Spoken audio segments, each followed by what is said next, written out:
Eh bien, bonjour à tous. On accueille aujourd'hui Ronan Jaffré, qui est le créateur de Looking for Tech. Il est également CTO, développeur full stack JavaScript. Donc ça va, on travaille avec les mêmes technos sauf le point .NET. On pourra en reparler juste un peu après. Et donc tu as créé Looking for Tech pour mettre en relation les développeurs avec des clients, faire de l'apport d'affaires. Mais avant de parler de la plateforme, est-ce que tu peux me dire ce qu'est l'apport d'affaires en quelques mots et dans un deuxième temps me dire ce qu'est une ESN? Ouais. Alors déjà, bonjour Camille, ça me fait très plaisir d'être avec toi. C'est vrai qu'on a déjà Carrément. discuté auparavant et on a plutôt une vision commune sur le marché et puis comment on voit comment on peut coopérer ensemble. Et en fait, voilà, c'est ça l'apport d'affaires. Moi, j'en fais depuis un petit moment. Alors, il y a plusieurs façons de faire, mais l'apport d'affaires, c'est quoi? C'est mettre en relation finalement un besoin client qu'on a eu, qu'on peut pas forcément pourvoir, auprès d'un autre développeur. C'est soit avec une agence, soit directement avec le client final. Idéalement, le client final, c'est beaucoup mieux. Et donc, toi, donc tu recommandes de ne pas passer par une agence. Tu appelles agence ESN, c'est ça? ESN, Oui, agence, c'est la même chose. c'est ça. Je ne veux pas mettre non plus toutes les agences dans le même panier, mais il y a beaucoup d'agences qui prennent des commissions très élevées. Donc ça peut être du 20, 25, voire même plus pour certaines. Enfin, c'est déjà arrivé, en tout cas j'ai vu du 30%, ce qui est scandaleux. Euh, Waouh. pour finalement faire un boulot, je parle uniquement pour les freelances, hein, pour un CDI c'est vraiment différent. Pour les freelancing, qu'est-ce que c'est? C'est mettre en relation finalement, en tant qu'agence, des clients avec des consultants. Et c'est exactement ce qu'on fait avec l'apport d'affaires, finalement.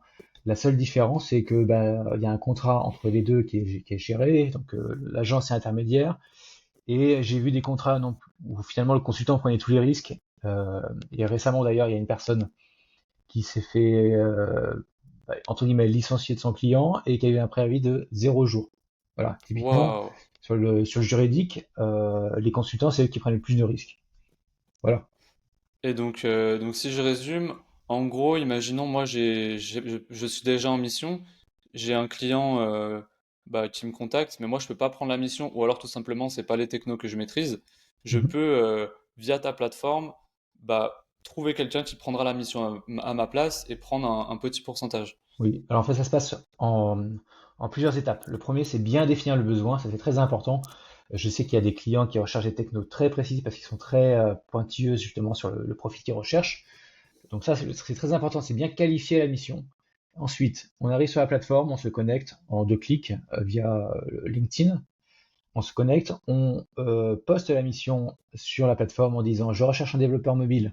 Il fait l'iOS par exemple. Et donc du coup, il a besoin de compétences Swift. Alors, je ne connais pas beaucoup en iOS, mais ce genre de compétences-là. On rentre sur le descriptif de la mission et est-ce que c'est du full remote? Est-ce que c'est du présentiel 2 par semaine ou ce genre de choses-là? Qu'est-ce qu'on recherche? Est-ce qu'on recherche un senior? Est-ce que c'est du part-time ou du full-time? Combien de postes aussi le client a? En général, c'est plutôt un.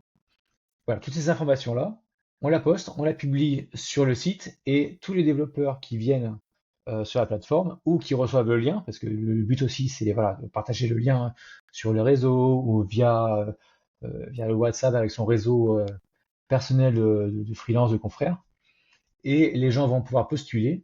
Il y a un scoring qui va être fait à peu près sur le client, enfin, la mission et le candidat. Donc c'est de 0 à 100%, voilà. Bon, c'est pas parfait, mais ça va être amélioré par la suite.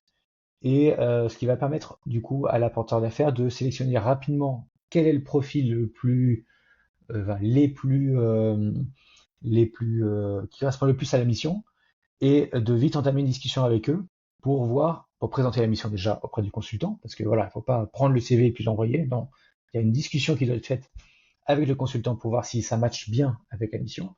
Et ensuite, une fois qu'on est bon, on met en contact ou on envoie le CV directement au client. Et après, le consultant se débrouille finalement pour faire, bah, pour se vendre finalement. Ça peut être aidé avec l'apporteur d'affaires parce que peut-être que l'apporteur d'affaires connaît bien le client et il sait à peu près sa mentalité, comment il doit réagir, etc. Et, euh, et ensuite, du coup, le consultant va faire son contrat auprès du client final. Et si il a été accepté, Il annonce à l'apporteur d'affaires, ou peut-être que le client aussi lui dit merci pour ton profil, c'est top. Ils font un contrat ensemble d'apporteurs d'affaires pour dire pour ta mission, voilà, bon, il est censé en parler en amont, bien sûr, mais la Oui, plateforme l'indique. Euh, Moi, je prends 5% sur ton TJM. 5%, c'est quoi? C'est minimum 3 fois moins qu'une agence, ce qui est tout à oui, fait honorable. Et le consultant, lui, n'est pas dans la relation, il est à côté. Donc, il prend pas de risque juridique déjà, d'une part. C'est le consultant et ouais. son client, c'est eux qui font le travail. Et il y a moins de travail administratif. Voilà. Et la plateforme, justement, permet aussi de faire tout ce qui est contrat, contrat d'apport d'affaires. Donc là, il y aura un outil qui sera automatisé pour rentrer de manière automatique un contrat qu'on peut modifier par la suite, il n'y a aucun souci. Et aussi gérer toute la communication mois par mois, combien la personne a fait de jours dans sa mission, et envoyer la facture automatiquement par l'apporteur d'affaires.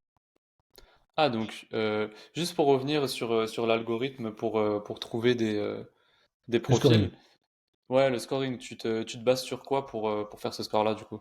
Alors, en fait, on se base sur toutes les compétences. Est-ce que la mission, imaginons, on a tapé développeur iOS. Si la personne ne l'a pas, il gagne pas de points. Et s'il l'a, du Hmm. coup, tu montes un point.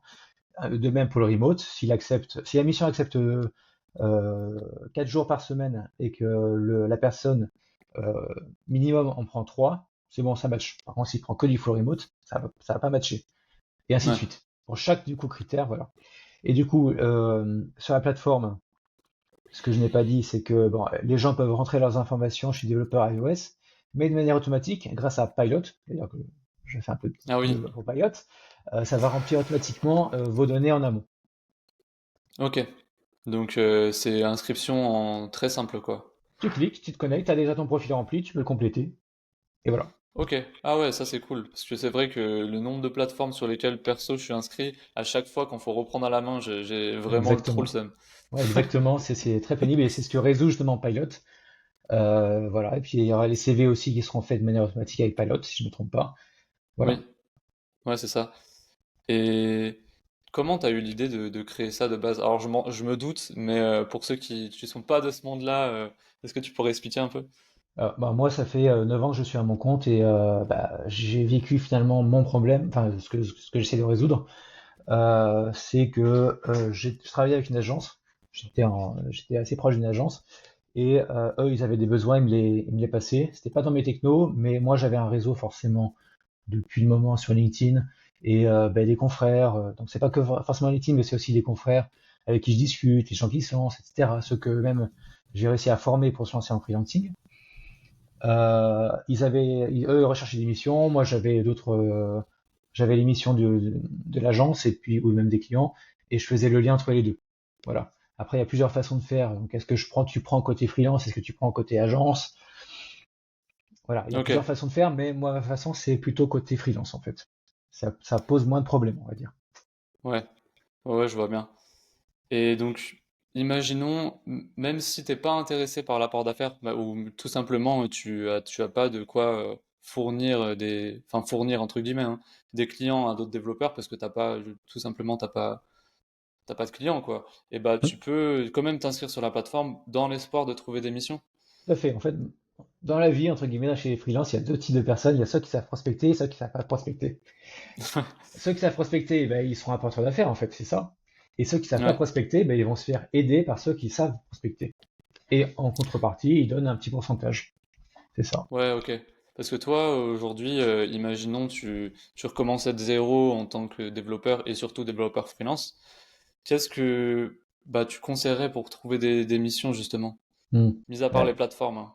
alors, je pense que c'est une somme de petites actions à droite à gauche qui permet justement d'avoir une stratégie pour aller chercher du client.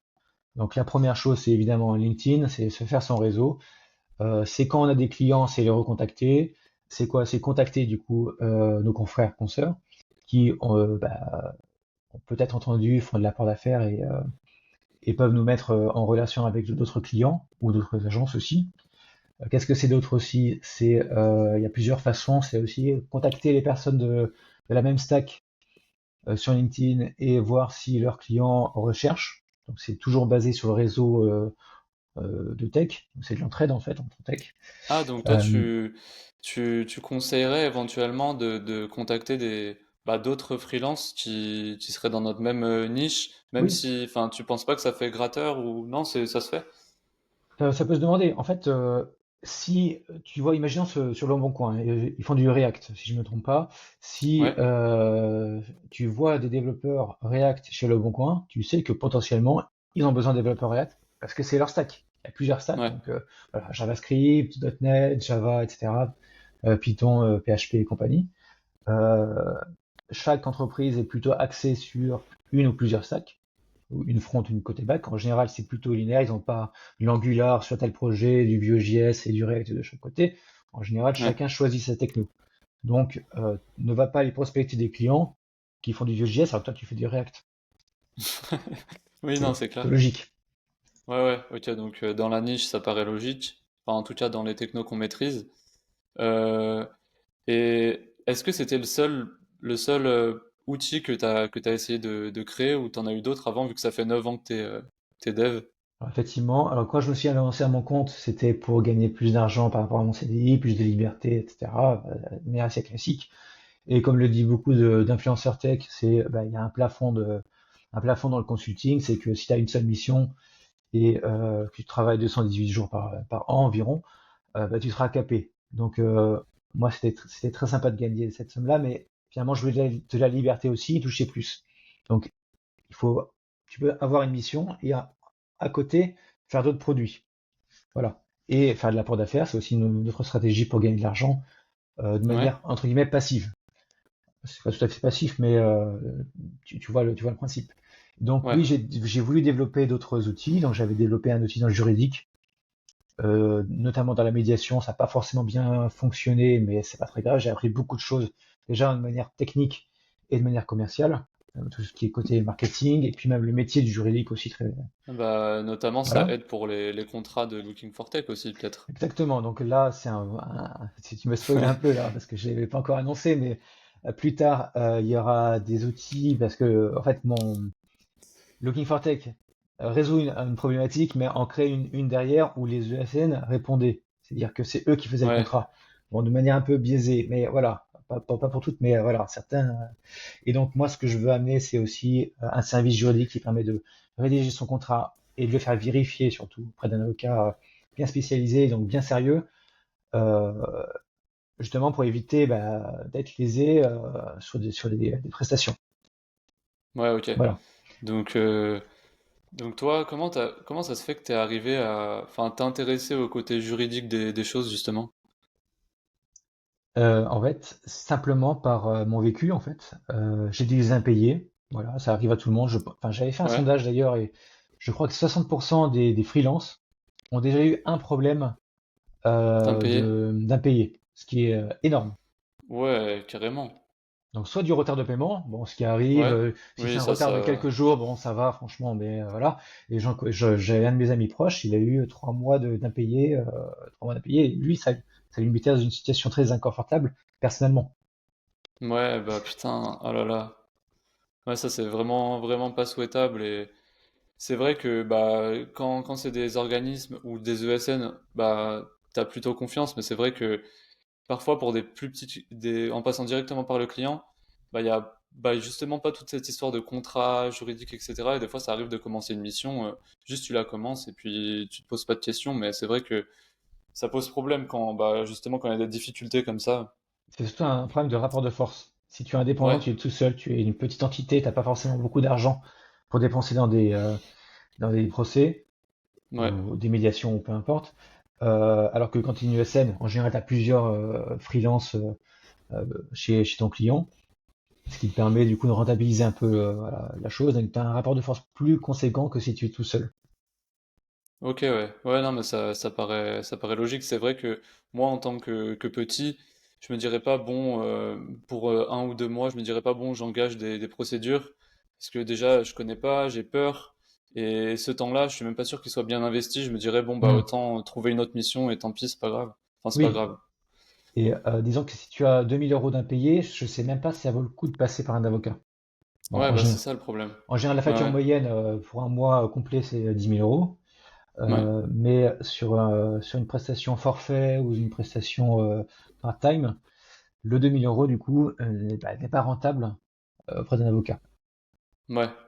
Oui, oui, donc c'est pour ça que moi, au bout d'un moment, j'ai fini par passer par Malte. Donc Malte, tu sais, t'as l'apport, enfin pas l'apport d'affaires, mais la mise en relation entre les clients et les développeurs ou autres services.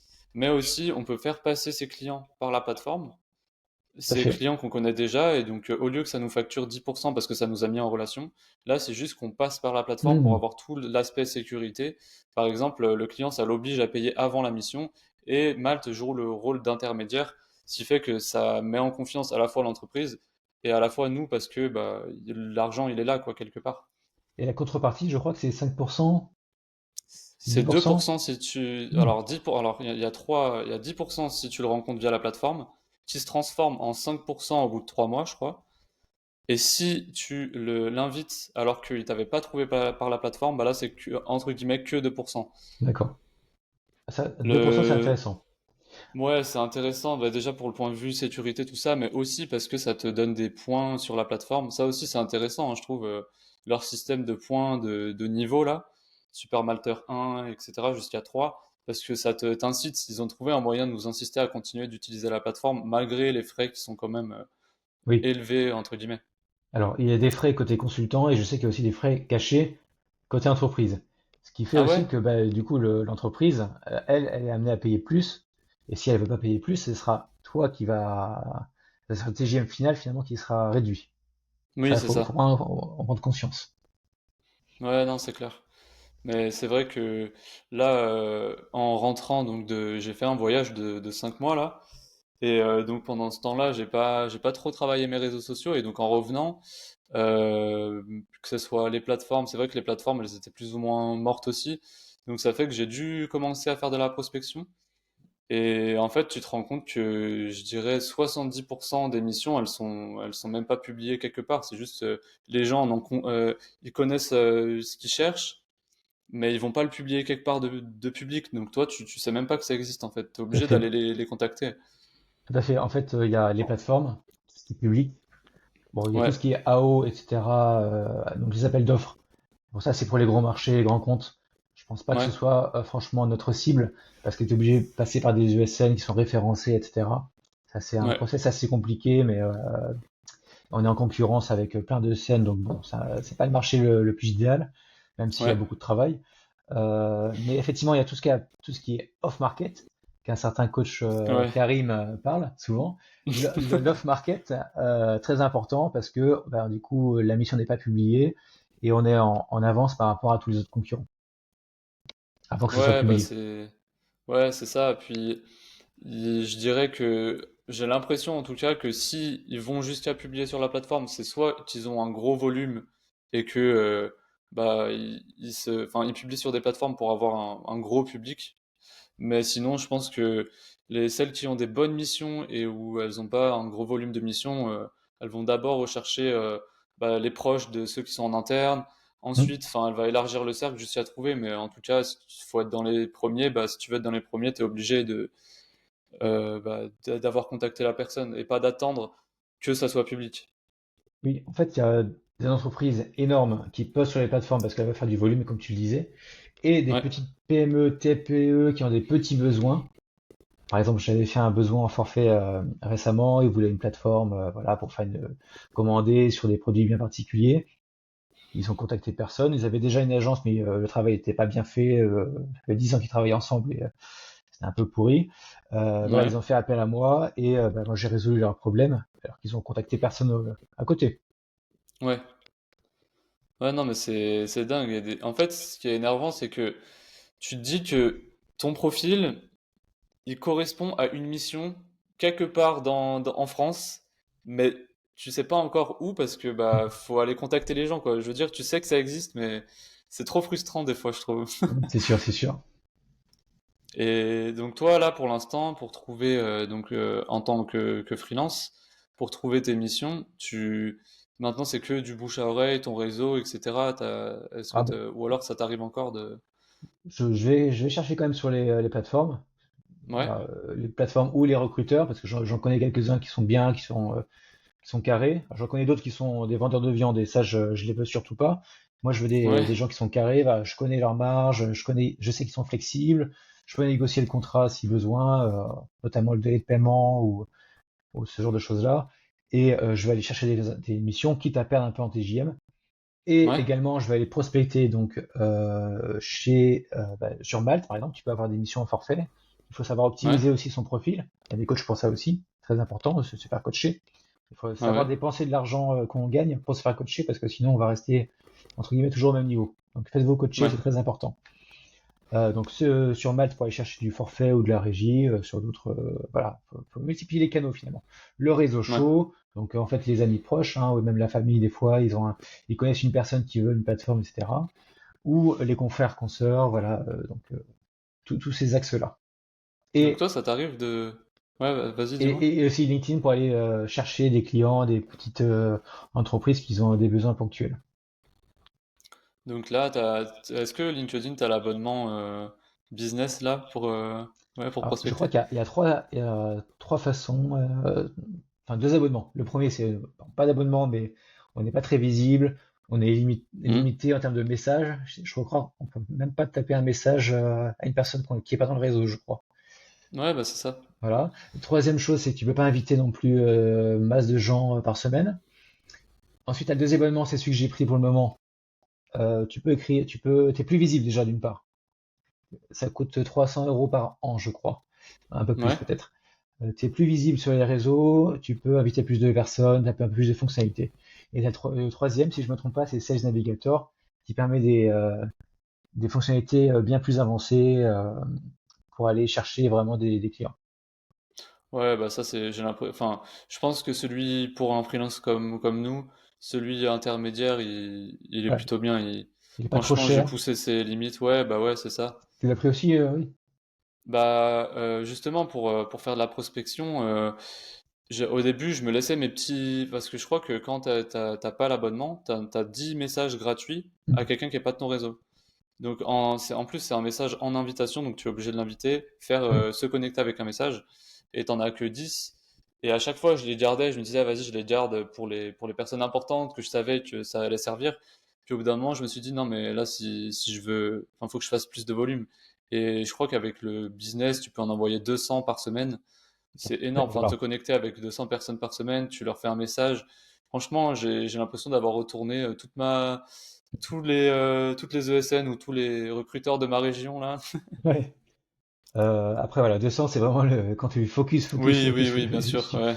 Mais effectivement, les développeurs se concentrent beaucoup sur la tech, ce qui est très reproché. Voilà, c'est très sympa Ouais, que tu fasses du TDD, etc. C'est top, je dis pas.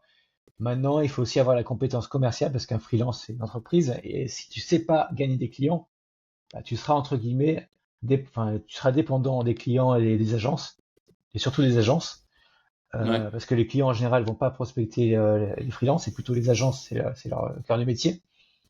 Et tu seras toujours dépendant d'eux, donc tu seras toujours plafonné parce qu'ils vont prendre 15-20% de marge sur toi. Donc cette compétence est très sous-estimée, la prospection, et c'est dommage, mais il existe des coachs pour ça, encore une fois. ouais, bien sûr. Et, euh, et sur la plateforme là actuelle, Looking for Tech, donc est-ce que tu as eu des difficultés pour mettre en place certaines fonctionnalités, tout simplement toute la Hmm. stack, là, si on rentre plus dans la technique? Alors, en termes de difficulté sur Looking for Tech, c'était pas la partie tech, parce que la partie tech, bon voilà, j'ai mon expérience, voilà, côté Oui, technique, pas de souci, voilà. Ça faisait longtemps que je faisais des logiciels pour mes clients, aucun souci là-dessus. Euh, sur la partie métier, non plus, parce qu'en fait, bah, voilà, j'ai déjà fait de l'apport d'affaires, je connaissais le métier, je connaissais le métier de consultant aussi, donc pas de souci.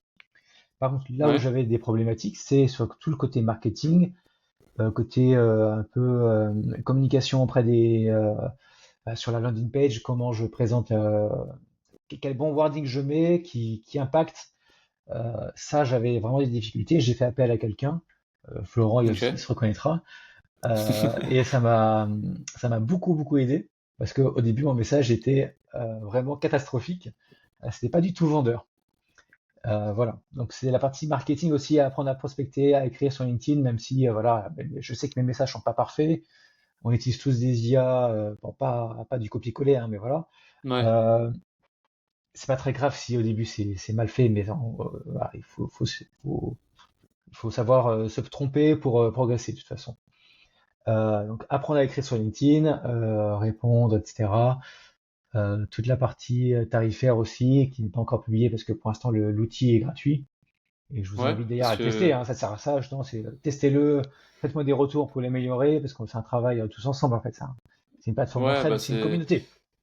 ouais, bah c'est ça qui est intéressant. Et puis d'ailleurs, j'en profite pour dire que le lien, je le mettrai dans les ressources, juste en dessous de l'épisode, suivant la plateforme sur laquelle vous écoutez.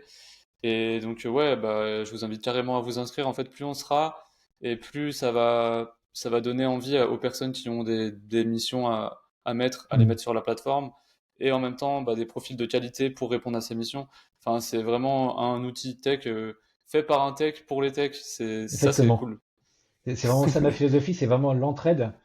C'est pas fait pour manger les autres, hein, c'est vraiment pour s'entraîner, pour tous ensemble à s'entraider, à trouver des missions chacun et rétribuer enfin, les personnes lorsqu'elles elles aident les gens, simplement.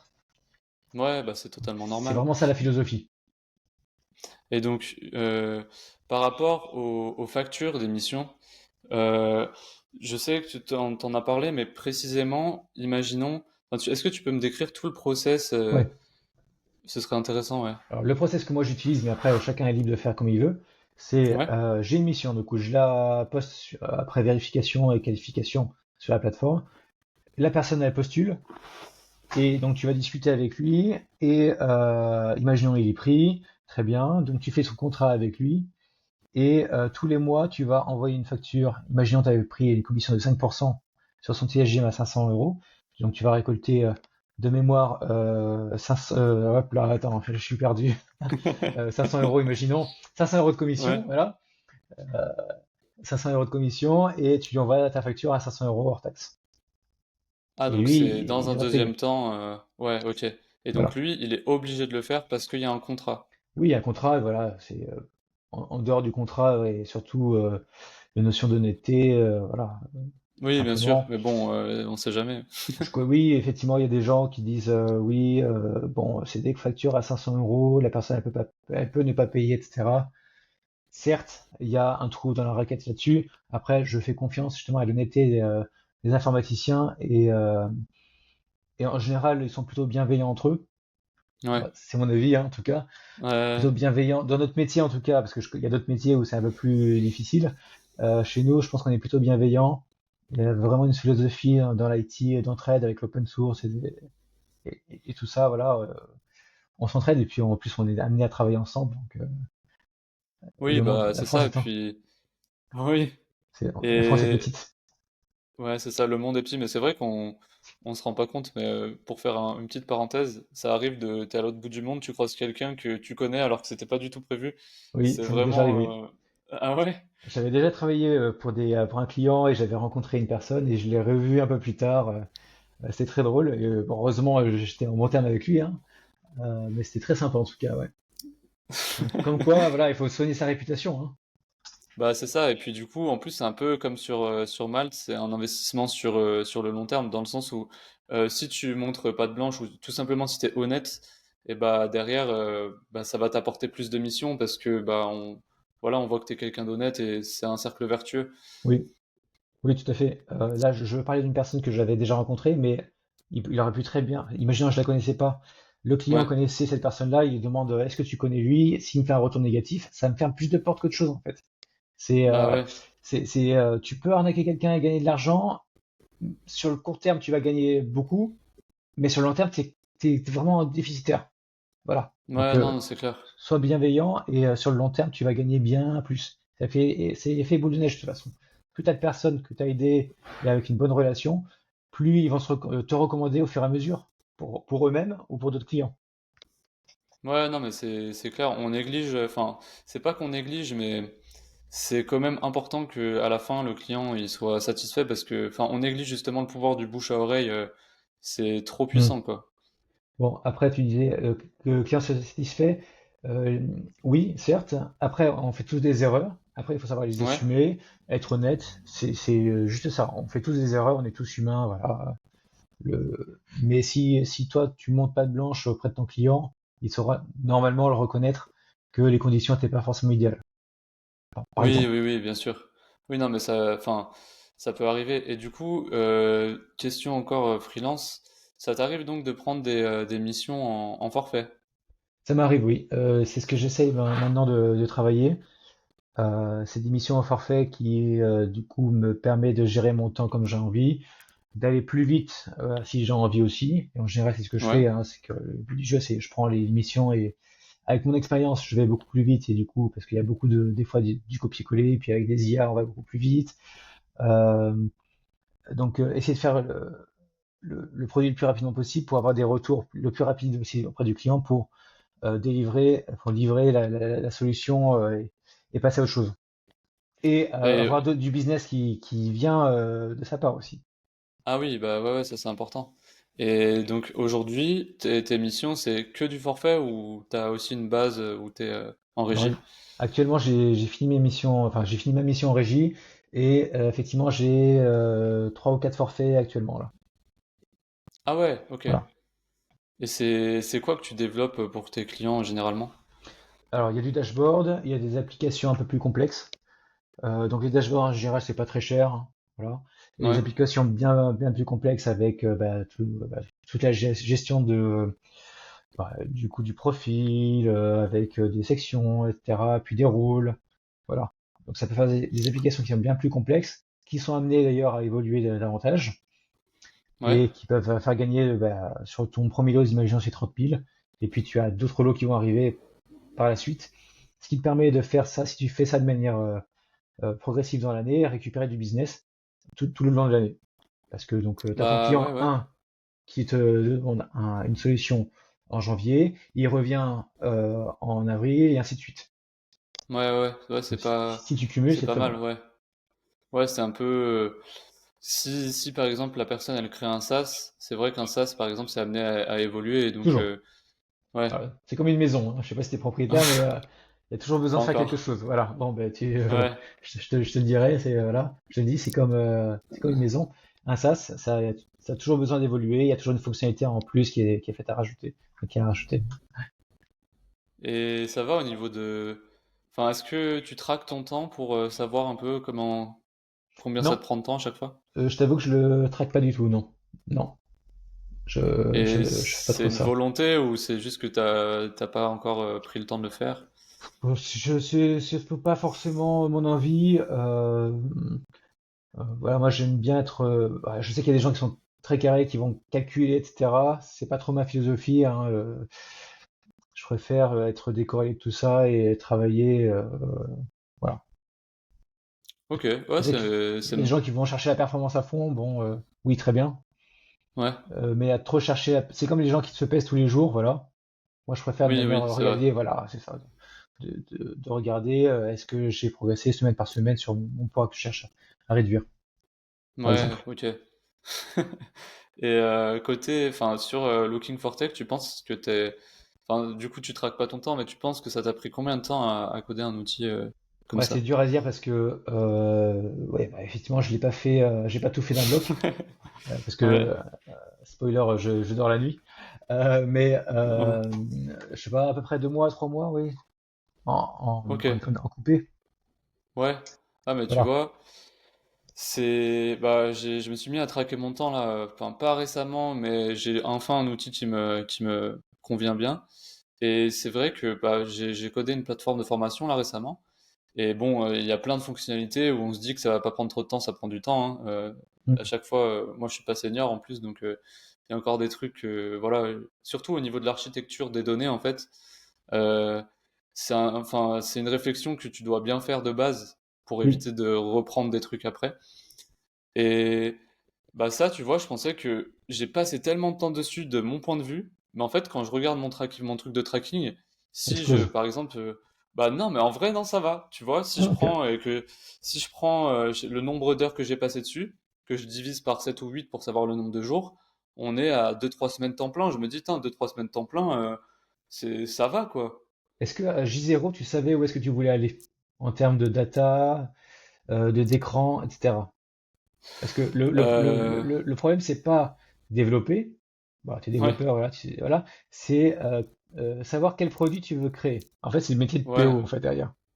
Ouais, bah c'est ça, c'est puis même en fait, je le fais de base avant de partir dans le projet tête tu sais, foncée tête baissée. Pourquoi? Mais justement par rapport à cette architecture de données, qu'il faut absolument que j'ai une idée de à peu près comment ça va être à la fin pour prévoir un schéma de données qui soit cohérent pour là où je veux aller quoi. Exactement. C'est ça, tout à fait, tout à fait. Et moi, justement, sur le King Fortech, j'étais parti sur un modèle qui est finalement, euh, peu de temps après la mise en prod, j'ai vu que ça attirait pas forcément les gens et du coup, je l'ai un peu pivoté pour attirer plus de personnes, pour que eux ils touchent plus, etc. Changer un peu du coup le business model. Ça marchait Ouais. avant pas avec un abonnement, mais c'était plutôt à la com. J'étais intermédiaire entre les deux. Et donc tout ça, j'ai dû le changer. J'ai dû vite travailler pour euh, pivoter la plateforme, etc. Et ça m'a pris du temps aussi. Donc voilà, j'étais parti sur un modèle A et finalement, j'ai vu que ça marchait moins bien, donc j'ai pivoté et là, je vois que ça marche. Il y a plus d'attraction en tout cas. Plus d'attraction. Ouais, bah tu vois dans ce genre de enfin autant une plateforme de formation, c'est pas, il n'y a pas trop de réflexion à avoir puisque c'est des trucs, ça existe déjà. Mais c'est Mhm. vrai que quand tu crées un SaaS ou en tout cas quelque chose de nouveau, c'est vraiment un truc, moi ça me foutrait grave le seum de devoir tout recommencer, en tout cas ma structure et tout, juste parce que j'ai mal pensé le truc à la base. Mais après en même temps, je me dis c'est le cycle de vie d'un produit. Oui, S'il évolue, bah, enfin ce serait con de ne pas le faire évoluer. Juste parce que tu dis, ah non, j'ai la flemme de changer la data, non, mais je vais changer ma manière de communiquer. Alors que non, il faut juste changer un petit truc dans l'outil, peut-être. Enfin, oui, c'est ça. Des fois, il faut juste changer une table. Voilà, mettre des champs en plus ou voilà, présenter différemment sur le front. Des fois, ça suffit.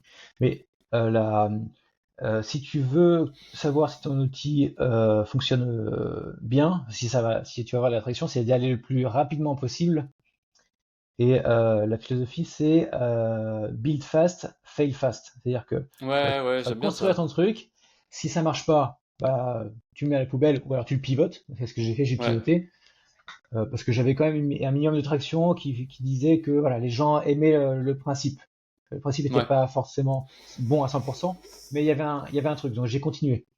Mais je connais d'autres personnes sur LinkedIn qui ont eu zéro traction, ça veut dire que là, bah, bon, soit ton marketing il est pourri, soit ton produit finalement il est pas attirant. Et donc, ouais. plutôt que de construire un outil et de passer 2, 3 mois, 4 mois, 5 mois à le développer et finalement avoir zéro traction, tu aurais pu le faire en 2 semaines, j'exagère peut-être 2 semaines, et tu mets à la poubelle parce que tu as vu que ça marchait pas. Et tu Ouais, recommences. bah c'est ça. Et de toute Bah façon, autant je suis des podcasts de personnes qui font des trucs très rapidement et je trouve ça bien parce qu'au moins tu vois rapidement si ça a besoin d'être continué ou pas, sachant que au pire du pire, si jamais ta V1 elle est pas optimale pour la continuer après, bah ça t'empêche pas de recommencer. Tu sais qu'il y a quelque chose en tout cas de d'intéressant pour des éventuels utilisateurs. mhm. Mais j'aurais tendance à dire quand même, après à tester, hein, mais d'y passer plus que. Il y en a qui passent 2 semaines, tu vois, comme tu disais, moi je trouve ça court. Je dirais un mois, c'est bien. Comme ça, à la fois, tu as le temps de créer le produit, mais en même temps, tu as le temps de commencer à mettre en place un peu de communication, de marketing, juste pour voir si bah, c'est intéressant quoi, pour le business. Alors que si tu fais juste l'outil, que tu le limites, tu le partages à personne, ou alors juste à la fin bah, c'est normal de pas forcément, si t'as pas d'audience, en tout cas, de pas avoir forcément d'attraction dès le Oui. départ, quoi. Ce que je recommande sur un SaaS, effectivement, c'est d'en parler autour de soi pour voir si et là il y a un truc. Euh, Ouais, Surtout entre personnes, il faut parler au potentiel prospect, voir si ça peut les intéresser. Et du coup, tu peux parler côté technique avec d'autres personnes pour dire, moi j'ai prévu de faire ça, ça, ça, ça. De toute façon, si t'en parles pas, tu vas pas récolter des avis et personne va te voler non plus oui, l'idée. Voilà, bon, chacun a déjà suffisamment à faire. Et l'autre chose que je voulais dire aussi, c'est très important, c'est et notamment sur le métier de freelance, hein. Moi, ça fait longtemps que je me suis lancé, ça fait 9 ans, et j'ai eu des soutiens, mais aussi eu des personnes qui étaient très péjoratives, rabat-joie, négatives, et c'est très important de prendre du recul sur leur message parce que voilà, ils connaissent pas forcément ton métier, ils ont peur que tu réussisses, ou voilà, ils sont jaloux, ce genre de choses-là. C'est très important. Je sais pas si toi, tu as vécu ce genre de remarques. Bah, c'est souvent des gens, en fait, ils veulent pas, enfin, en tout cas, la plupart ne veulent souvent pas de mal. C'est juste que, c'est une philosophie, pardon, assez française. Oui, Et j'ai rien à dire. Enfin, mon but c'est pas de critiquer la France. Au contraire, il y a plein de points où je suis trop fier. Tu vois, après avoir fait mon voyage de 5 mois, bah, très content de rentrer en France. mm, C'est vraiment. Mais bon, en tout cas, là pour le coup, c'est une philosophie un peu française contrairement aux États-Unis, tu vois, qui voient tout en grand et qui motivent. Là, souvent, tes proches, en fait, ils ont peur pour toi. Et du coup, ils te transfèrent leur peur et ouais. derrière, ils vont pas te donner des messages positifs. Mais c'est pas pour autant qu'ils t'aiment pas, hein, mais faut juste pas toujours les écouter, quoi. Oui, souvent les parents d'ailleurs ils sont inquiets. Enfin moi ça n'a pas été mon cas, mais ils sont inquiets. Est-ce que tu vas gagner suffisamment, etc. Est-ce que tu vas Ouais. pas toucher 0,000. Voilà. Mais ouais, ouais, vraiment prendre du recul là-dessus et leur faire comprendre aussi, même si c'est pas forcément facile. Et comme tu le dis, en fait, ils le font pas forcément méchamment, hein. C'est juste qu'ils sont très, très, très maladroits aussi, Mm. pour la plupart en tout cas. Euh, voilà, ils ont juste peur pour toi ou voilà, peut-être qu'ils ont peur que tu gagnes plus que toi, je sais pas. Bah, Mais ça c'est peut arriver, hein. Ça peut être le cas, surtout. Ouais, il y a un peu de jalousie parfois, hein. oui, en fait, je trouve qu'en France, que si tu touches plus que la personne pour un métier équivalent, ou voilà, tu le mérites pas. Tu vas aux États-Unis, c'est l'inverse, Ouais, c'est c'est de la chance. Ouais. amazing. Alors, c'est Ouais. peut-être un peu exagéré chez les Américains, mais c'est bravo, bravo, je suis fier de toi. Tu gagnes de l'argent, c'est cool, vraiment. En France, c'est Ouais, l'inverse. mais parce que, en fait, j'ai l'impression qu'aux États-Unis, c'est plus, ouais, bah, s'il l'a fait, rien ne m'empêche de le faire aussi. Alors qu'en France, on se dit, non, mais il a eu de la Il chance, a triché, ouais, ouais, de la chance aussi, ouais, ouais. ouais. Donc, c'est vrai que c'est pas toujours motivant, mais je pense que, au final, si tu veux des avis de personnes, bah, c'est bien de demander aux proches, c'est bien aussi de demander à des gens qui sont dans le métier, surtout. Mm. Parce que, ou alors c'est bien aussi, imaginons, moi ça m'est arrivé, hein, j'ai été dans des métiers, ou alors j'ai côtoyé des personnes qui avaient des problèmes, ou moi-même j'avais les problèmes, et là tu te dis, bah forcément si moi déjà je résous le problème pour moi, qui n'est pas un problème lunaire, hein, un problème qui pourrait, qui est, je sais pas, mais qui est typique de mon métier à moi, bah il y a des chances que ça résolve le problème, ça résolve le problème à d'autres personnes. Moi j'aurais juste tendance à dire que pour un SaaS, je préfère faire du B2B que du B2C du coup. Oui, oui, le B2B, c'est beaucoup plus simple, il y a plus d'argent, Ouais, et entre guillemets, les clients sont moins chiants que les particuliers, oui. De manière générale, ouais, oui. Euh, ouais, tout à fait. Et juste un petit point aussi, on peut revenir sur l'entraide, c'est quand tu fais un SaaS, c'est de contacter d'autres personnes qui ont déjà fait des SaaS, ils vont te donner tous leurs retours, toutes leurs difficultés qu'ils ont déjà eues. Toi, tu vas pouvoir appréhender de manière, enfin, tu vas pouvoir confronter, affronter ces problématiques beaucoup plus facilement si tu as justement les billes qu'on t'aura passées. ouais, mais carrément là, je suis sur un Discord, faudrait que je te l'envoie. C'est un mec qui s'appelle, attends, faudrait que je te retrouve, je crois que c'est Romain quelque chose, qui a fait, attends, c'est quoi? Send Short, c'est un SaaS. Ça me parle, oui. Et, et du coup, en ce moment-là, il fait des vidéos où tout simplement il a créé un Discord où il y a plein de gens qui justement ont pour objectif de créer des SaaS. Et c'est trop bien parce que pour le coup, je sais pas, t'as un truc bah justement d'entraide où moi ça m'arrive de poser des questions. Et il y a vraiment des gens qui me répondent. Et moi pareil, quand les gens ont des questions, je leur réponds. Ou même, par exemple, j'ai posé une question. La question, elle a pas eu une réponse très claire. Il y a quelqu'un qui est venu me demander en direct message. Ouais, est-ce que tu as réussi à résoudre ton problème? Je lui dis, bah là, je suis dessus, mais je t'envoie dès que j'ai trouvé. Et dès que j'ai trouvé, je lui ai dit, bah voilà, j'ai fait comme ça. Enfin, vraiment, je Cool. trouve ça trop bien. Ouais, c'est bien, ouais. Et c'est pas que sur des problématiques techniques, j'imagine. Bah ouais, des fois, c'est juste bah, tout simplement du marketing, parce Ah, on c'est est ça. claqué quand on est dev. Ouais, c'est clair. Ça, c'est sûr et Là, certain. pour le coup, c'était moitié technique, moitié marketing. En fait, le problème que j'ai eu, c'était pour les emails marketing. En gros, quand une personne s'inscrit à une formation gratuite, je voulais envoyer un signal, peu importe, qui soit reçu par un gestionnaire d'email, quoi, et qui me balance une séquence email à la personne qui s'est inscrite. Le problème, c'est que, bon, bah déjà, la documentation, elle était pourrie. Donc ça, c'était un peu chiant. Et surtout, bah, je me suis rendu compte que le fait d'avoir AdBlock d'activer, et bah ça Oui, faisait pas partir les requêtes. Et du euh, coup, je ouais. comprenais pas. Je me disais, c'est moi qui l'utilise mal, mais en fait, non, c'est ça. C'était C'est AdBlock. quoi? Moi, j'ai déjà eu cette même problématique avec Brave, que j'utilise comme navigateur Internet, qui Ouais. bloque par défaut effectivement les pubs.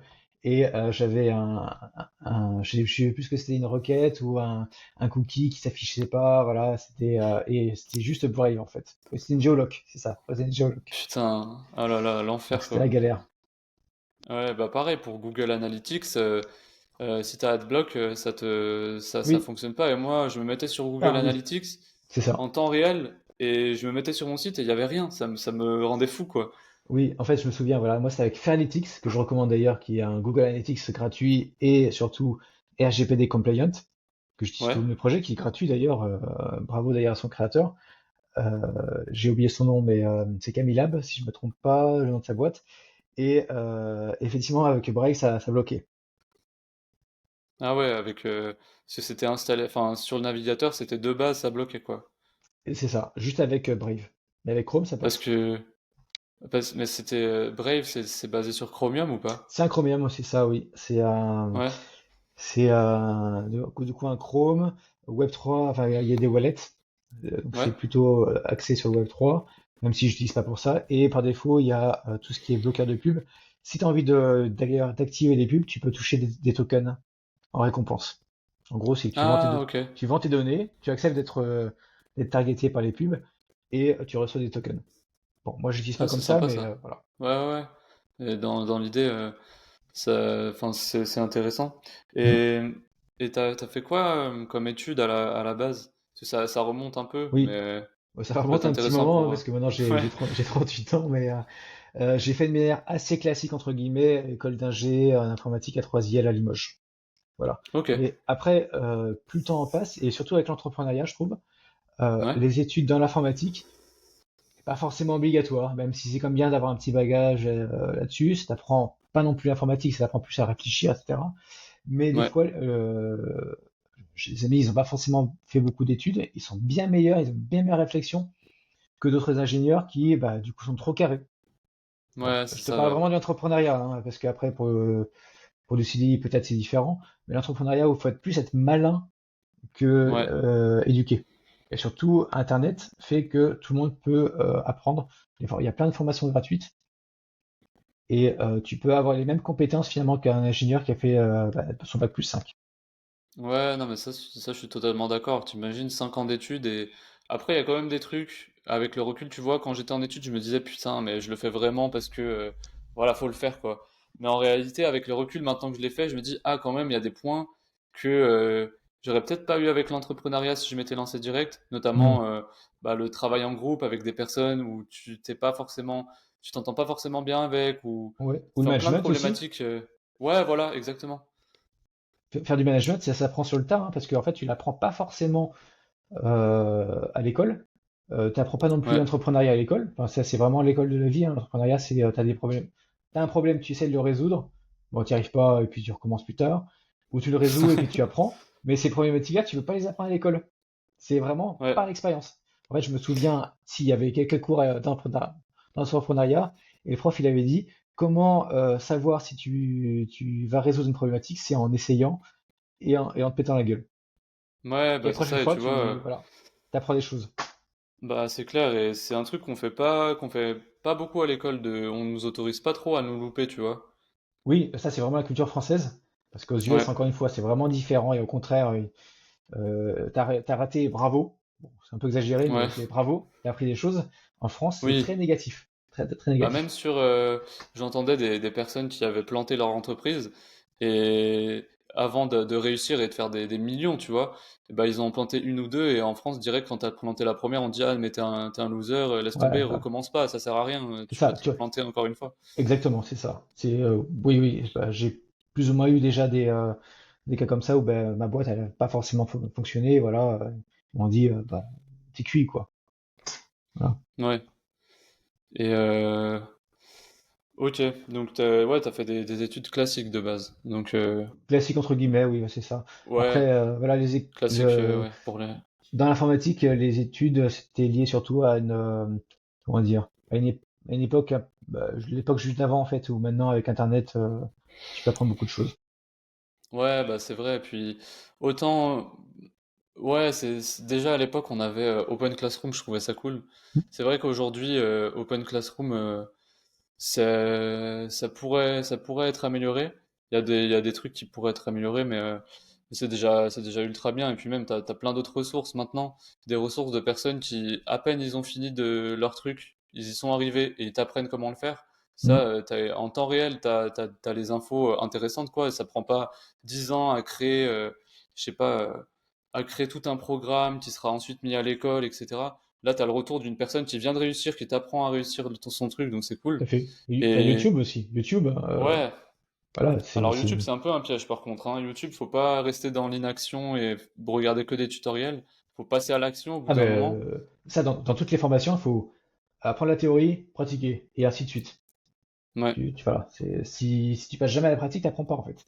Parce que apprendre, c'est faire. ouais, bah, c'est ça. Et puis, moi, ça m'arrive maintenant. Au début, tu vois, quand je commençais des projets, vraiment il y a longtemps, je regardais justement des tutos et après je faisais. Mais maintenant, ça m'arrive même d'essayer de faire un peu, enfin, surtout avec la doc en fait. Je regarde plus trop de tutoriels au final. La doc, souvent, ça me parle bien. Hmm.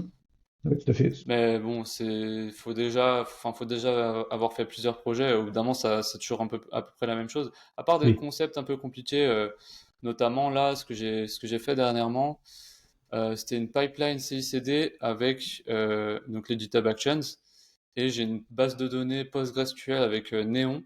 Et très ce bien. truc-là, en fait, il te permet de créer des branches enfin, Neon permet de créer des branches de tes bases de données. Donc en gros, D'accord. t'as, je sais pas, c'est trop cool parce que du coup, par exemple, j'ai une branche pour dev, une branche de production D'accord, oui, et par une environnement. Ok. branche, ouais, voilà, de preview. Donc, en gros, dans ma pipeline, c'est ça qui était compliqué à mettre en place. C'était, je crée une branche qui, donc, quand je lancerai le Oui. preview, bah, ce sera sur cette branche de base de données là, qui va Hmm. pas interférer avec ma branche D'accord. de dev, ma branche de prod.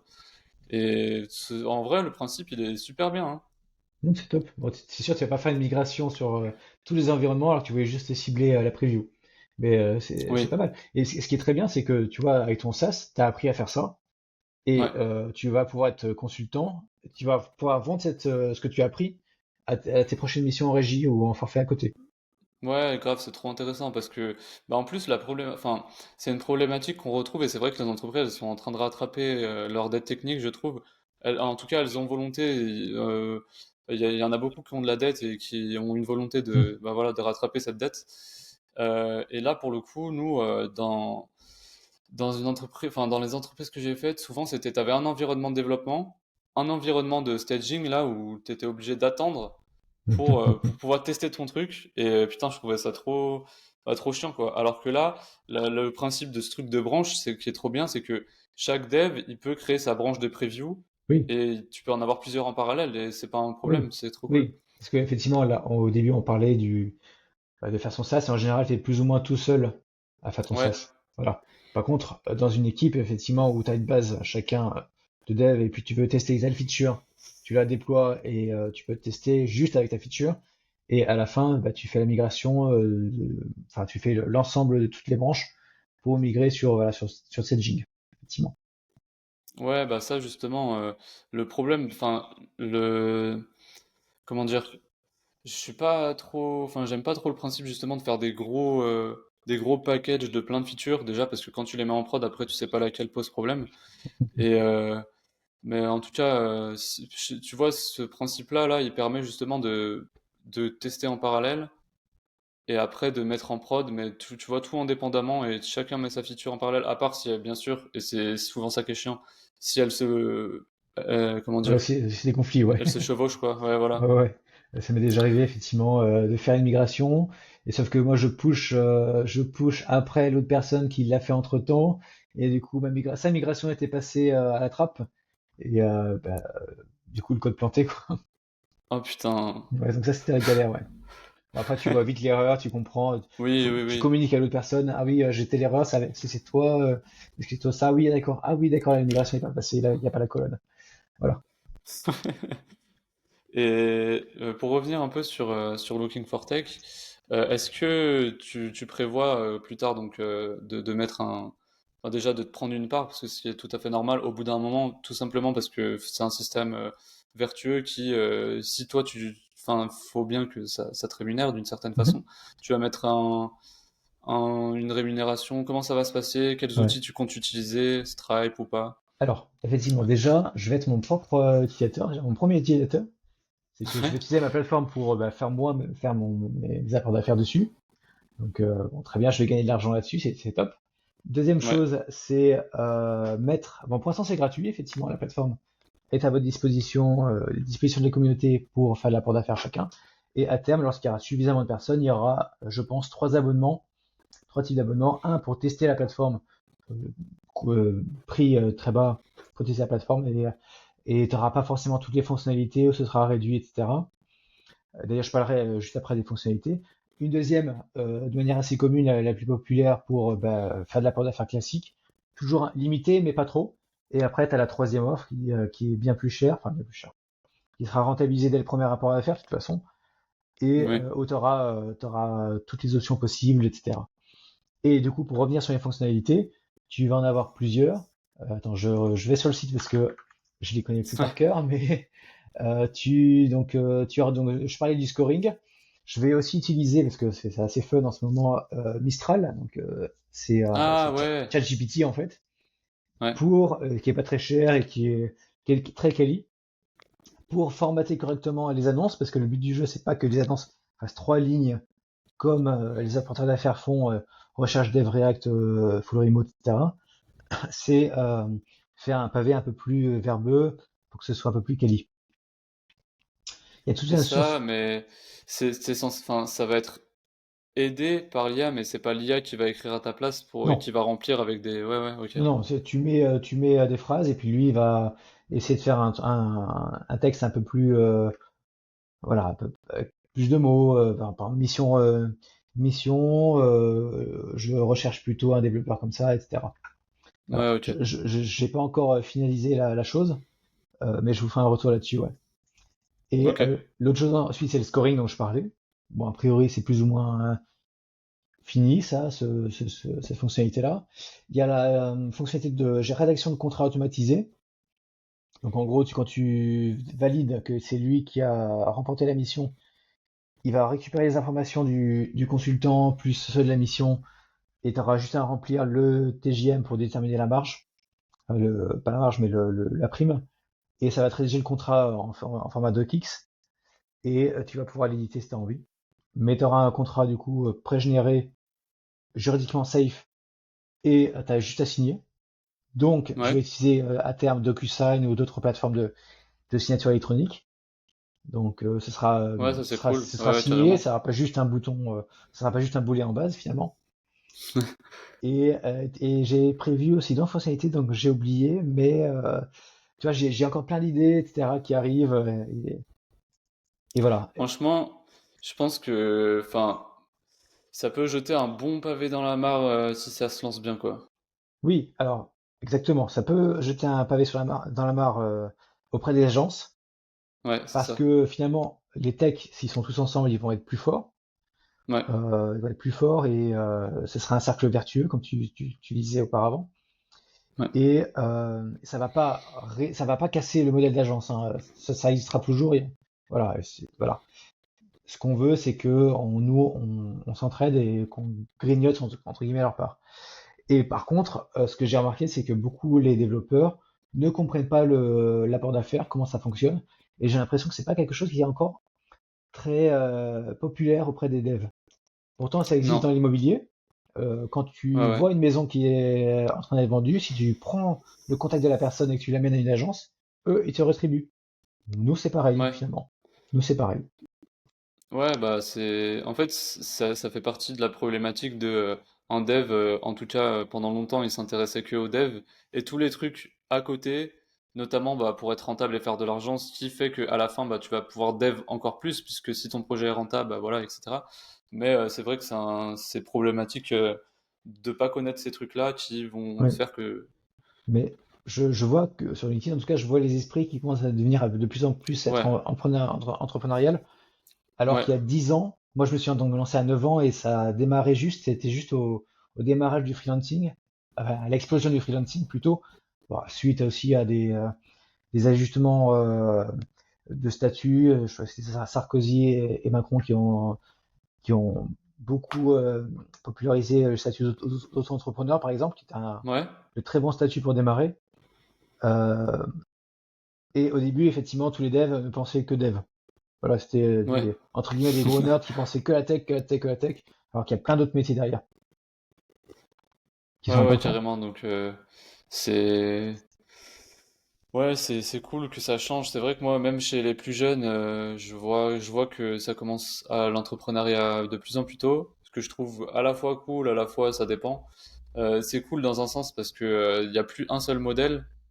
Hmm. Par contre, faut pas que ça devienne le nouveau modèle et qu'on oublie l'ancien. Je veux dire, pour moi, ces modèles, ils doivent cohabiter ensemble. Oui, tout à fait, oui, oui. Faut pas être binaire. Non, non, Ouais, non, il y a plein de modèles. Chacun, il y a des gens qui aiment le freelancing et qui crachent sur le CDI. Moi, je trouve ça dommage parce qu'il y a des gens qui aiment le CDI parce que ouais, c'est pas forcément non plus leur raison de vivre. Voilà, moi je travaille. Il y a des gens qui disent qu'ils travaillent pas qu'ils vivent pas pour travailler. ouais. Voilà. Et puis vice versa. Voilà, chacun fait comme il veut.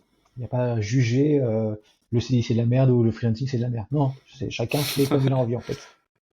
Ouais, ouais, je suis carrément d'accord. Même s'il y a parfois, en fait, c'est pas une question de statut, de ce que tu fais, enfin, en tout cas, comment dire? Ouais, c'est pas une question de statut, mais c'est plus une question de qu'est-ce qui te satisfait le mieux. Et en tout cas, c'est bien d'avoir connaissance de tous et d'être bien là où t'es. Mais le seul point où c'est pas bien d'être là où t'es, c'est quand bah, tu le subis, que ça te plaît pas. Je connais Oui, des personnes en CDI qui veulent se lancer en freelance qui ont peur. Ou inversement, des gens en freelance qui au final auraient été très bien en CDI, mais ils se mettent la pression pour diverses raisons. Donc, ouais. Ben, moi, j'ai commencé en CDI. Alors j'ai commencé déjà au Canada, à Montréal, à mon début de ouais, carrière et finalement je suis revenu en France et finalement je suis resté quelques années dans ma boîte en CDI et au début c'était très bien et puis après bon bah, ça s'est dégradé et finalement je suis parti et donc je suis parti à mon compte. D'ailleurs c'est grâce à deux personnes. C'était à ouais, mon coach, mon mentor on va dire technique à Montréal, mon maître de stage.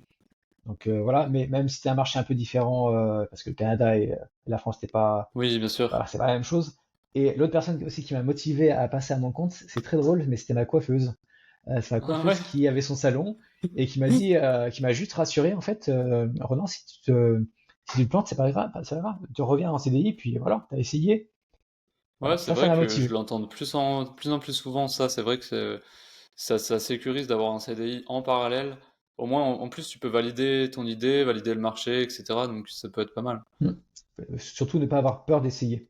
Qui plus est, moi j'avais le chômage en plus, donc, Ouais, euh, pour ceux qui ne connaissent pas, voilà, si tu pars en rupture conventionnelle par exemple dans une boîte, tu as le droit au chômage pendant 2 ans.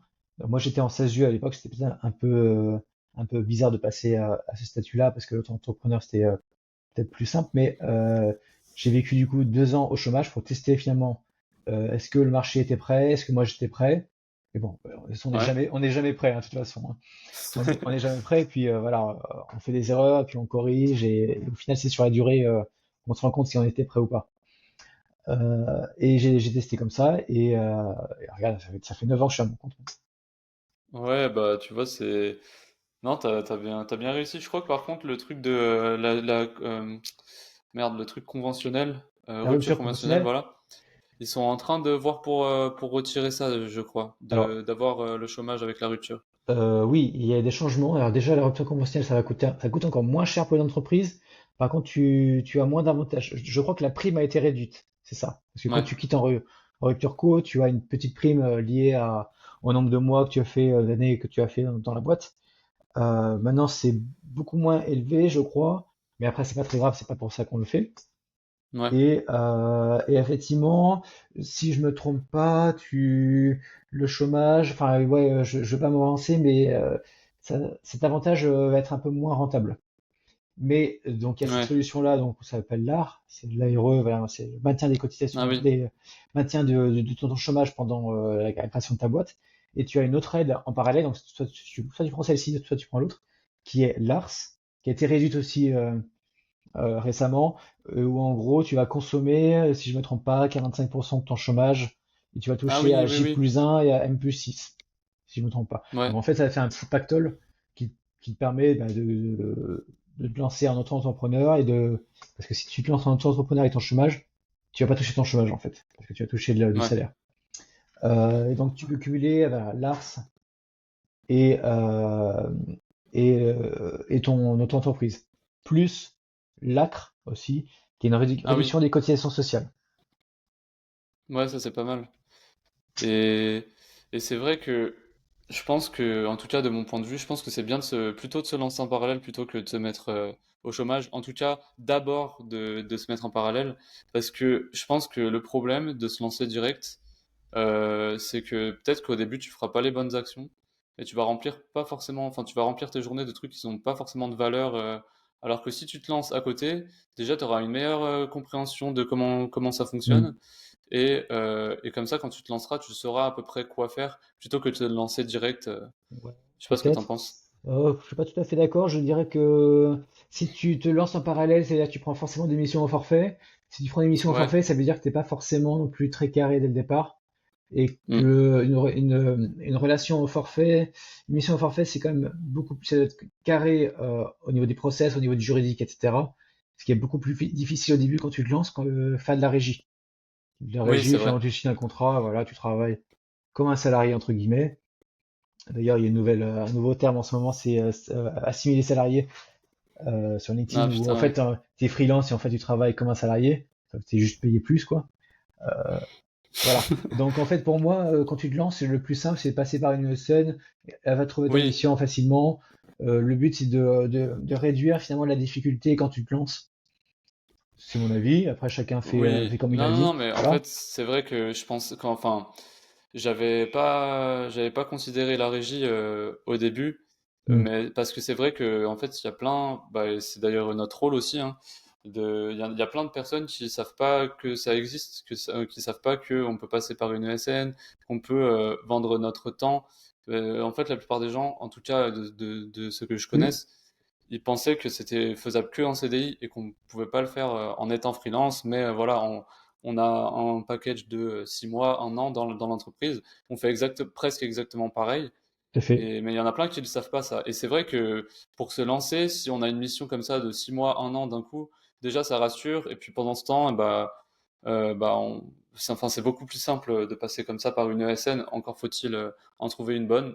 Oui, bien sûr. Ou faire de la porte d'affaires, mais voilà. Oui, ouais, ouais. Euh, mais ouais, effectivement. Et moi, quand je me suis lancé, effectivement, les gens comprenaient pas trop. Mais qu'est-ce que tu vas faire? Est-ce que tu vas monter à Paris, etc., pour aller chercher ton travail et puis travailler à distance, enfin pas travailler à distance, mais travailler toujours, monter toujours à Paris. Les gens Ouais, comprenaient pas qu'en fait, il y avait du business juste à côté de chez moi, dans l'entreprise à côté, tu vois. ouais, ouais, c'est clair. Et souvent, on néglige, enfin, on néglige on pense direct qu'il faut aller loin ou qu'il faut aller dans les grandes villes, mais des fois, Ouais, ou juste vendre un autour de nous, produit, il y a du voilà. taf, hein. Alors qu'il y a du Ouais, consulting, en fait. Le consulting, bah, les gens connaissent pas forcément. Ils pensent que ouais, c'est que du CDI. Non, non, bah, c'est aussi du freelancing. ouais, ouais, ça c'est clair. Je pense que c'est un bon point à creuser pour ceux qui cherchent. Euh, En tout cas, à se lancer en freelance, c'est Mm. vrai que c'est intéressant. Mais Mais voilà, ouais, souvent, les gens, ils ont peur parce qu'ils ne connaissent pas finalement tout ce qu'on peut faire derrière. Et ce que ouais, je vous recommande, c'est avoir des mentors, discuter avec des personnes qui sont déjà en freelance pour bah, comprendre l'écosystème de l'entrepreneuriat, du consulting, etc. Il y a des gens qui étaient forts, qui étaient techniquement plus forts que moi, mais ils avaient tellement peur parce qu'ils ne savaient pas ce qu'ils devaient faire, tu vois. Donc, ouais, ça c'est discuter avec les dingue. gens, discuter avec les pairs, c'est très important. Ouais, ouais, ouais, carrément. Tu vois, ça c'est un truc que j'aurais aimé savoir quand j'étais en études. Parce que, en fait, il y a tellement de réponses ou de choses que j'aurais fait différemment si j'avais su à l'avance que, bah, un, c'était possible, qu'il y avait d'autres Hmm. personnes qui l'ont fait, qui sont déjà passées par ce chemin. Euh, Savoir ce qu'ils font tout simplement de leur journée. Parce que peut-être que bah, si j'avais su, je me serais pas lancé en freelance, en tout cas, comment dire, au forfait. Hmm. Que si j'avais su dès le départ que la régie ça existait, enfin, tu vois, plein de trucs comme ça, je me dis, même si j'étais bien dans le truc, bah tu vois, il y a plein d'infos que j'avais pas et si je les avais eues dès le Oui. départ, ça aurait été cool. Bah, notamment sur la question du tarif. Voilà. Il y a Ouais, des gens qui sortent d'école de formation 3 mois, 6 mois, etc., qui Bon, comme beaucoup d'écoles, sont mal renseignés auprès des tarifs. Enfin, moi, je sais que mon école, bon, sans vouloir leur jeter la pierre, disait que voilà, on sortait d'école, on touchait, je dis n'importe quoi, 40-45 000 en CDI en sortie d'école. Et je sais qu'il y a Ouais. plein de boîtes qui font ça, mais j'avais eu un petit moment une personne qui sortait de ces écoles-là et qui était bon, très bon techniquement et qui se survendait. Voilà, il se vendait bien plus et bah, je savais que il serait pas pris à ce tarif-là. Donc voilà, il faut discuter auprès des gens et vice-versa d'ailleurs. Il y a des gens qui aussi qui se sous-estiment d'une puissance, Ouais. souvent parce Ouais, qu'elles bah c'est clair. sont habituées au tarif des ESN et dès qu'elles va passer en direct, elles disent je prends le même tarif, alors que les ESN sont habitués finalement, les clients sont habitués au tarif des ESN. Ouais, bah, mais justement, ça, tu vois, j'ai eu une expérience il y a pas longtemps, justement, avec une ESN. C'était des requins, hein, pour le coup, eux. Et en gros, je leur ai dit mon TGM, et il m'a fait le mec, ouais, mais enfin, vous savez, on a un mec qui est là depuis 15 ans, c'est bah, donc enfin, c'est un senior, quoi, et Ouais, il a un TGM de 350 euros. J'étais là, ah, bah, drôle. bah, ouais, ok, bah, c'est bien pour lui, enfin, c'est bien pour Bon, lui, et enfin, tu tu vois. sais quoi? Ça se trouve, elles ont complètement menti pour te faire baisser ton tarif, simplement. Et elles ont plein de techniques comme ça. Ouais. Par exemple, la phrase assez typique, c'est donc votre tarif c'est 500. Si j'ai une mission à 475, est-ce que je vous contacte ou pas du tout? Ah ouais. Bah, tu dis bon pour 25 euros, voilà. Voilà. Donc si t'es pas sûr de ton tarif, euh, bah, tu peux te faire, voilà, parce qu'elle va te proposer une mission après à 450, tu vois, et ainsi de suite. Ouais, non, mais Le c'est ça. client, il t'aime beaucoup, etc. Par contre, le tarif, il faudrait que tu baisses un petit peu et on démarre. Tu vois, tu te dis, bon, la version à la perte, Ouais, allez, j'accepte. Tu vois. ouais, c'est ça. Puis le rapport de force, il est pas le même. Enfin, Oui. Et ça se trouve, t'as pas de mission à côté, tu te dis, je préfère être payé à 450 plutôt que 500, mais au moins je mange. Enfin, ouais. j'ai une mission alors que si je prends pas ça, j'ai rien. Ouais, non, c'est clair. Bah, j'avais vu un post LinkedIn justement il y a pas longtemps de d'un mec qui a justement fait l'inverse. Il s'est dit, bah, je préfère me poser plus longtemps et chercher une mission qui est Oui, plus chère je me plutôt souviens. que peut-être que tu l'as vu passer, ouais. Oui. Et c'est vrai qu'au final, bah, il a eu raison de le faire. Après, peut-être que s'il avait pas trouvé cette mission-là et qu'il avait attendu 2 mois de plus, par exemple, un mois de plus, 2 mois de plus, il aurait peut-être pas dit ça non plus. Donc, je pense qu'il n'y a pas une meilleure stratégie. C'est juste, Ouais, ça dépend vraiment de ta confiance en toi, de trouver des missions ou pas. C'est sûr que si ta mission, tu dois réduire un petit peu et que finalement tu as vraiment galéré à la trouver, celle-ci, hmm, bon, prends-la et puis tu vas continuer à prospecter. D'ailleurs, je vous recommande de toujours prospecter. ouais. Euh, voilà, attends, je finis juste cette idée-là. Donc voilà, tu continues de prospecter et puis je m'égare un peu. Si tu trouves quelque chose de mieux pendant ce temps-là, ben, tu quittes la première mission, tu vas là où ça te plaît plus, là où c'est mieux payé. Ouais, Euh, voilà. Et oui, donc je disais, prospecter tout le temps, c'est très important. Moi, je le faisais à une époque, je le faisais toutes les semaines, j'avais un entretien. Déjà, ça vous permet de connaître un peu le marché, voir qu'est-ce qui se passe, ouais, etc. Voir si des missions qui vous intéressent davantage. L'autre chose aussi, c'est apprendre à, à dérouler son CV finalement. Voilà, si ton entretien dure 30 minutes, 1 heure, voilà, adapter par rapport au format de l'entretien. Passer des tests techniques aussi, même si j'espère que c'est pas des coding games, s'il vous plaît, mais des entretiens de code, tu vas apprendre à faire des entretiens. C'est très important. ouais, bah, et puis même, c'est bien d'avoir une idée du marché, justement, parce que, bah, tu le trouves, enfin, moi, en ce moment, je le trouve un peu, enfin, il est un peu descendant et ça reprend un peu, mais je Oui, trouve qu'en ce moment, le marché, il est pas top. T'en penses quoi? ouais, c'est pas terrible en ce moment. Alors, surtout sur les missions en full remote. Je parle qu'en Ouais, freelance parce qu'en CDI, je vois de plus en plus de missions en CDI full remote. ouais, c'est vrai. Je parle juste de la France, hein, parce qu'après, dans les autres Ouais, ouais, pays, je connais pas très bien, mais voilà. Mais en France, ouais, je vois plus de missions CDI full remote, moins de freelance full remote. Il y a toujours un problème de confiance encore sur ce modèle-là. C'est dommage. ouais, Et même en freelancing de manière globale, je trouve que les tarifs sont un peu à la baisse. Mais l'informatique étant quelque chose de d'essentiel dans une entreprise, dans la plupart des entreprises en tout cas, il y aura toujours un besoin. Oui, Voilà. ça c'est sûr. Surtout, il faut pas non plus trop. Faut pas faire carpette, parce que sinon, si tout le monde fait carpette, les tarifs vont baisser de manière générale. Voilà. Ouais, bah tu vois, ça c'était exactement le cas quand on voyageait justement, par exemple quand on voulait prendre un taxi, et bah on savait que fallait pas, enfin fallait prendre au taximètre et fallait pas Hmm. qu'il nous donne un prix fixe. Et le problème, c'est que tellement les touristes ils acceptaient de payer le prix fixe, Ça. bah nous, bah ils nous disaient non, bah tant pis, sortez de mon véhicule, je vais prendre quelqu'un d'autre, parce qu'ils Ah oui. savaient qu'il y avait quelqu'un qui allait dire oui. Tu Donc changes tout au final, l'écosystème. ouais, bah c'est ça. Du coup, ça fait baisser. Pareil, je pense que aussi les plateformes comme Malte, il y a de plus en plus de freelance dessus, tout Oui. secteur confondu. Et ça, Malte, ça fait quand même pas mal baisser les prix Ouais. du marché, je Bah, pense. on est tous en concurrence en fait. Et c'est comme codeur.com où tu es en concurrence, je crois que c'est codeur. Concurrence avec Ouais, tous les pays du monde. Alors c'est plutôt francophone si je me trompe pas. ouais, Et ben, du coup, voilà, toi en tant que Français, tu es en concurrence avec des Marocains ou des Malgaches et bah, t'es pas forcément, eh bien, ils codent très bien aussi, tu vois. T'es pas ouais, forcément le mieux placé, on va dire. Donc tu te ouais, retrouves à bah faire c'est clair. un devis à 2000 € alors que l'autre personne fait à 200 € tu vois. Bon, Ouais. Ah non, mais ça c'est clair. C'est pour ça que je redis ce que je dis au début là. Il y a un marché qui n'est pas visible et qui est qu'on enfin, il est là, quoi. Je veux dire, il y a plein de missions, c'est juste faut les trouver. Et hmm, surtout, c'est celles qui payent le mieux, c'est pas forcément celles qui sont sur les plateformes en plus. oui, tout à fait. Voilà. Très bien. Est-ce qu'il y a des sujets que t'aimerais aborder, qu'on n'a pas abordé dans cet épisode? Ouais, il y a peut-être des partenariats sur les Click4Tech que je vais faire. Je peux Ouais. pas encore dire lesquels, mais bon, déjà, j'avais contacté des communautés parce qu'il y a des communautés sur Discord, effectivement, ça c'est quelque chose qu'on peut noter. C'est Ok. ne pas rester seul dans son coin avec ses collègues, etc. C'est discuter avec d'autres, dans des communautés sur ces problématiques, que ce soit du freelancing et du juridique ou d'autres problématiques comptables, marketing, etc. Pour discuter entre nous et chacun s'améliorer.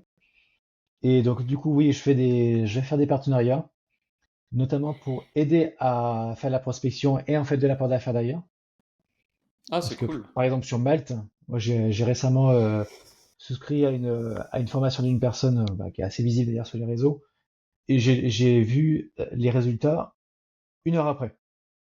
Wow. Franchement, c'était bon, je n'ai pas eu de contrat, mais j'ai vu ma visibilité exploser dès les modifications et je pense faire un partenariat avec lui justement pour que Looking for Tech soit partenaire avec sa boîte, pour que les gens qui viennent chez moi puissent prendre des formations chez lui, que je recommande à 100%, et je touche Ouais, ouais.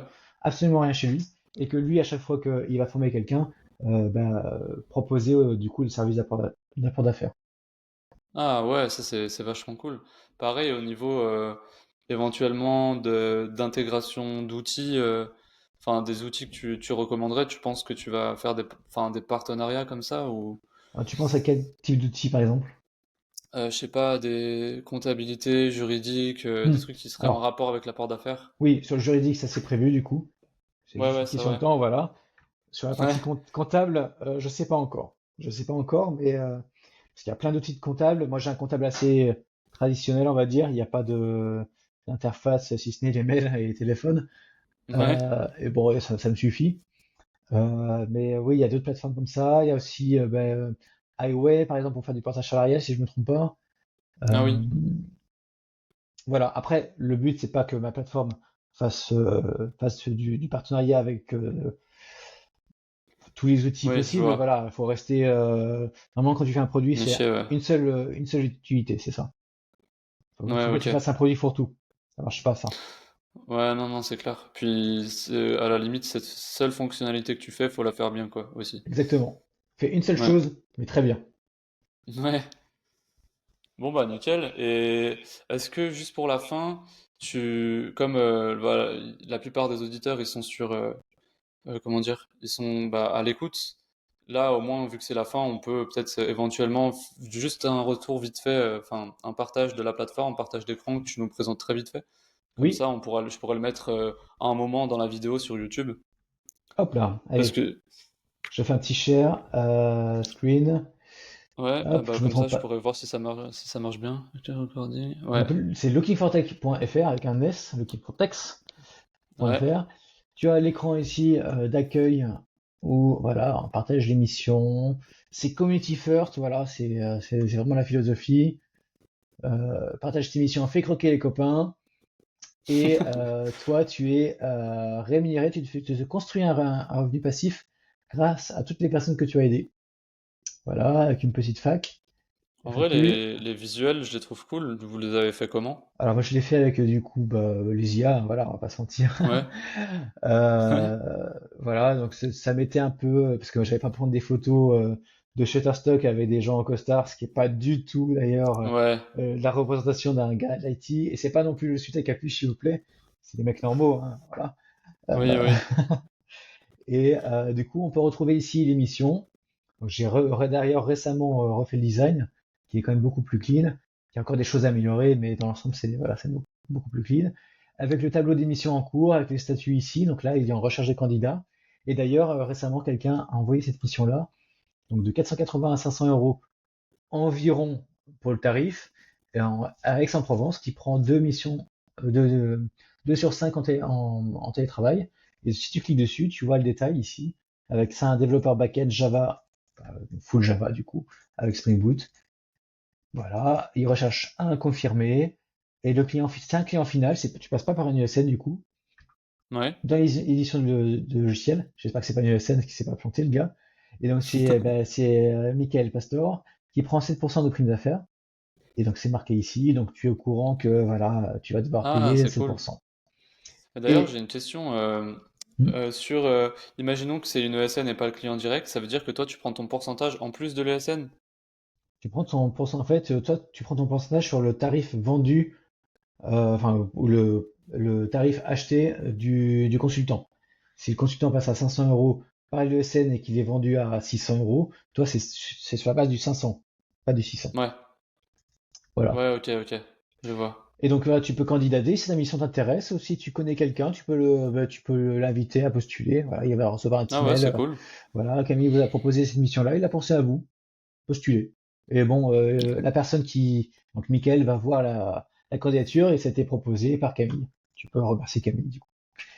Et, Ouais, c'est euh, cool. et ce que tu peux très bien faire aussi, c'est copier bien la mission. Donc tu vas avoir le lien et tu peux l'envoyer sur LinkedIn. Bonjour, il y a une mission ici. Voici le lien pour postuler. Voilà. Ou sur les Ouais, ok. communautés. Voilà. Et par la suite, tu vas pouvoir rédiger un contrat et tous les mois, tu vas recevoir finalement les imputations. La personne dit j'ai travaillé 20 jours, voilà, et je te dois du coup 20 fois 5% du tarif. Voilà. Ok. Ah ouais, c'est cool. Et toi, donc, en tant qu'utilisateur, tu as aussi ton profil, tu peux nous montrer vite fait?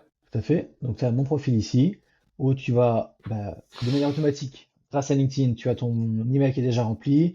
Tu vas remplir ton téléphone pour te faire contacter rapidement parce que du coup c'est Ouais. visible par la personne qui a posté la mission si tu as candidaté. Tu vas dire que tu es à Florac, moi je suis à Florac. À terme, ce sera disponible. Tout ça, tout le formulaire sera mis à jour par Pilot. Merci à Ah eux. ouais. Voilà. Si tu veux recevoir un email dès qu'une mission a été postée, publiée, si ça te correspond à peu près, et tu vas pouvoir Ok. dire, voilà, ben, moi je suis disponible, je recherche une mission, je suis pas disponible, ça, peu importe. Tu dis que tu es confirmé, tu recherches du full remote, que ton tarif c'est 500 euros, et que moi je suis un développeur, hop, je passe un QWERTY, un développeur React.js, ah non, ça c'est, excuse-moi, c'est le poste, développeur front-end, et je suis spécialisé en React.js, et je recherche, tu peux marquer un petit message, voilà, expert, tu marques tout ce que tu veux, tu mets ton CV, etc., ton cabis, ta RCP si tu as envie, tu enregistres, et récemment, tu peux mettre aussi ton entreprise, Ouais. et le type de statut, peut-être qu'il en manque, hein, d'ailleurs, n'hésitez pas à me faire des suggestions sur le Discord pour dire je suis en auto-entreprise, c'est micro maintenant, Et mon numéro de Mm. SIRET, c'est ça, ce qui va permettre de générer de manière automatique le contrat pour les deux parties. Ah, c'est cool, ok. Et le contrat, tu le génères comment en fait? J'ai un template, donc validé par mon Ouais. avocat, et Ah, c'est il cool. y a des placeholders finalement qui sont remplacés de manière automatique dès que tu génères un contrat. Ok. Ah ouais, c'est bien fait alors. Merci. C'était fait pour, c'était fait pour. Bah, nickel, Voilà. tu vois autre chose que t'as. Ouais, Enfin ouais. que. Toute la partie fonctionnement, voilà. Donc il y a des vidéos qui vont arriver bientôt aussi, et des visuels aussi qui vont changer, mais voilà. Donc je présente pourquoi j'ai fondé la communauté, qu'est-ce que ça apporte, quels sont voilà, donc les bénéfices pour chacun des parties, Ah, et c'est cool. finalement un petit tuto ici pour comment faire. Ah ouais, Et à terme c'est bien. aussi, je vais faire des lives ou sur Discord ou voilà, sur LinkedIn pour présenter là où les méthodes pour faire de l'apport d'affaires. Putain, ouais, c'est cool parce qu'au moins tout l'écosystème, même dans ta com, du coup, c'est bien, au moins les gens. Bah, d'ailleurs, j'en profite pour dire que je mettrai aussi ton profil LinkedIn en dessous là dans la description.